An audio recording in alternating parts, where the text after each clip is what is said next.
Hallucinations are one of the hallmark symptoms of psychosis and are broadly defined as perceptions without an external object. The classic definition was proposed by Esquirol in 1817, who described a hallucination as a perception without an object. Carl Jaspers further refined this by defining it as a false perception that is neither a sensory distortion nor a misinterpretation, but one that occurs alongside normal perceptions and is experienced as real. Slade proposed three operational criteria that help distinguish hallucinations from other perceptual abnormalities. First, the experience has the quality of a genuine perception despite the absence of an external stimulus. Second, it has the full force and impact of a real perception. Third, it is experienced as spontaneous, involuntary, and beyond the person's control. Hallucinations are classified according to the sensory modality involved. Auditory hallucinations are the most common type, particularly in schizophrenia. They may be elementary, such as buzzing, ringing, or clicking sounds, or complex, such as hearing voices speaking, commenting, arguing, or giving commands. Visual hallucinations range from simple flashes of light or colors to complex images of people, animals, or entire scenes. Unlike auditory hallucinations, prominent visual hallucinations should always raise suspicion of an underlying organic disorder, such as delirium, temporal lobe epilepsy, neurodegenerative diseases, or substance intoxication. Tactile hallucinations involve false sensations of touch, movement, or temperature.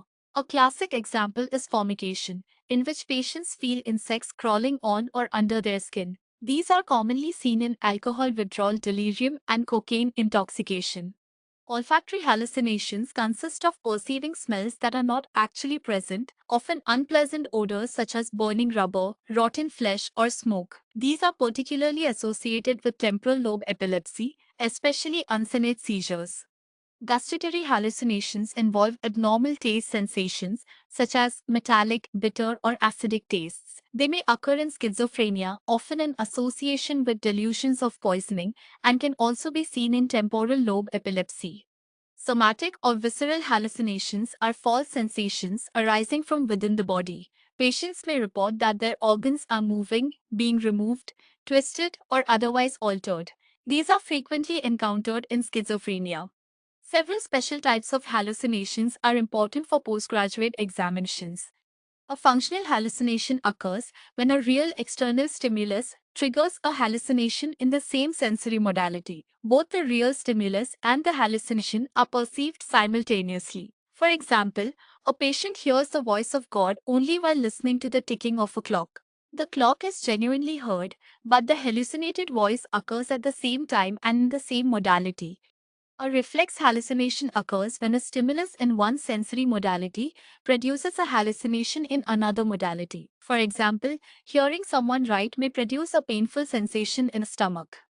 An extracampine hallucination is perceived outside the normal sensory field. For instance, a patient may report seeing someone standing behind them while they are looking straight ahead, or hearing voices coming from impossible locations. Hypnagogic hallucinations occur while falling asleep, whereas hypnopompic hallucinations occur while waking up. These experiences are generally considered within the range of normal human experience, although they occur more frequently in conditions such as narcolepsy. Autoscopy, also known as the phantom mirror image, refers to seeing one's own body or image in external space while recognizing that it is oneself. Lilliputian hallucinations are visual hallucinations in which people or objects appear greatly reduced in size. They are classically associated with delirium tremens but may also occur in other organic brain disorders.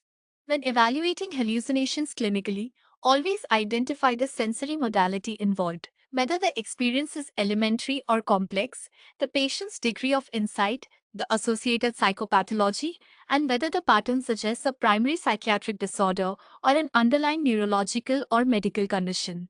These details are often more diagnostically valuable than the mere presence of hallucinations.